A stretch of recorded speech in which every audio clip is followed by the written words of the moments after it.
हमारे चैनल को लाइक और सब्सक्राइब करना ना भूलें।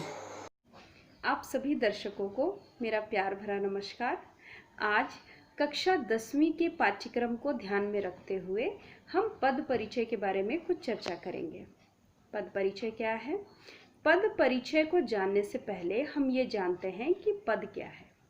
जब भी कोई शब्द वाक्य में प्रयुक्त हो जाए तो वो पद कहलाते हैं।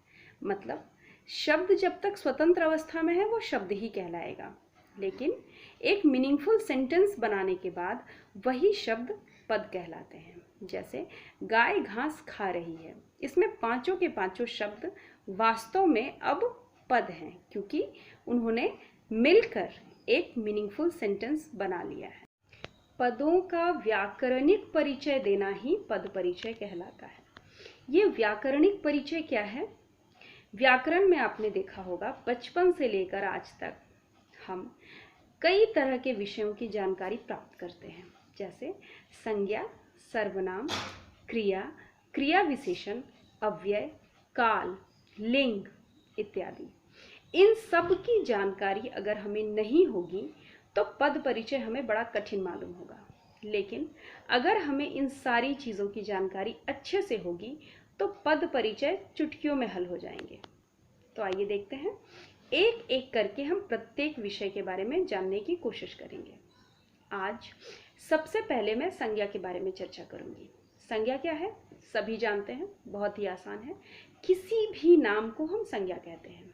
वस्तु हो, स्थान हो, व्यक्ति हो, किसी भी नाम को हम संज्ञा कहेंगे। जैसे मेरे पीछे पर्दा जो आप देख पा रहे हैं, उसका भी एक नाम ही हुआ। ये कैमरा जिसमें मैं रिकॉर्ड कर रही हूँ, ये भी एक नाम हुआ। मेरा खुद का एक नाम है और आपका भी एक नाम है। आप खुद जहाँ पे बैठे हैं, आपके पास किताब है, कॉपियाँ हैं, कई सारी चीज़ें हैं जिसके नाम हैं। कहने का तात्पर्य ये है कि किसी भी नाम को हम संज्ञा कहते हैं। अब संज्ञा कितने प्रकार का होता है? संज्ञा 3 प्रकार के हैं। पहला है जातिवाचक, व्यक्तिवाचक और भाववाचक। व्यक्तिवाचक, किसी विशेष व्यक्ति के बारे में अगर हम बातचीत करेंगे तो वह व्यक्तिवाचक होगा, लेकिन अगर किसी समूह या जाति का बोध हो तो वह जातिवाचक होगा। और भाववाचक, भाववाचक फीलिंग से संबंधित है, जो आपकी भावनाएं हैं, जैसे कि खुशी, दुख, हर्ष इत्यादि। अब हम सर्वनाम के बारे में चर्चा करेंगे। आई एम श्योर कि सर्वनाम भी आपने बहुत अच्छे से पढ़ा है। 4वीं 5वीं कक्षा का ये सिलेबस रहा होगा आपका। सर्वनाम हम कहते हैं जो संज्ञा के बदले प्रयुक्त होता है। जैसे मोहन जा रहा है के जगह पर अगर हम कहेंगे वह जा रहा है, तुम जा रहे हो, वे लोग जा रहे हैं, तो ये सारी चीज़ें जो है, वे लोग, वह, तुम, ये सब किसी न किसी व्यक्ति विशेष के बदले प्रयुक्त हो रहा है। तो जो संज्ञा के बदले प्रयुक्त हो उसे हम सर्वनाम कहेंगे। सर्वनाम के भी 6 भेद हैं। पुरुषवाचक सर्वनाम, पुरुषवाचक सर्वनाम के भी 3 भेद हैं।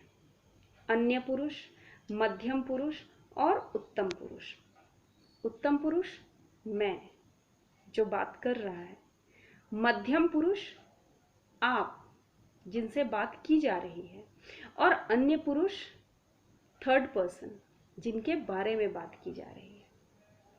उत्तम पुरुष मैं, मध्यम पुरुष तुम, अन्य पुरुष वह, वे लोग। अगला है निजवाचक, निज स्वयं, अपना। तीसरा है निश्चयवाचक, चौथा है अनिश्चयवाचक, पांचवा है संबंधवाचक और छठा है प्रश्नवाचक। इस तरह से सर्वनाम के 6 भेद हैं। अगला विषय है विशेषण। संज्ञा या सर्वनाम की विशेषता बताने वाले शब्दों को हम विशेषण कहते हैं। जैसे गाय काली है, गाय संज्ञा है और गाय की विशेषता ये है कि वह काली है, यानी कि काली शब्द जो है वह यहाँ पर विशेषता होगी। इस तरह से विशेषण कितने प्रकार के होते हैं यह भी जानना आवश्यक है।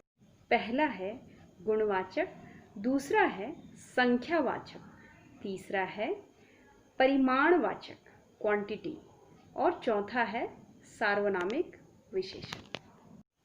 चौथा विषय बहुत ही आसान है, वह है लिंग। लिंग के बारे में अगर हम संस्कृत में पढ़ते हैं तो यह 3 प्रकार के हैं, स्त्रीलिंग, पुल्लिंग और नपुंसकलिंग। परंतु हिंदी में केवल 2 ही लिंग निर्धारित किए गए हैं, पहला है पुल्लिंग और दूसरा है स्त्रीलिंग। तो पदों में आपको लिंग पहचानने में कभी कोई तकलीफ नहीं। इस प्रकार आज हमने अपने वीडियो में पद परिचय के अंतर्गत 4 विषयों की चर्चा की।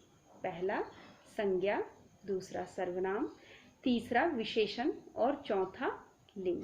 इसी तरह से अगले भाग में हम और भी कई विषयों की चर्चा करेंगे। इस वीडियो को देखने और ध्यान से सुनने के लिए आप सबका बहुत बहुत धन्यवाद।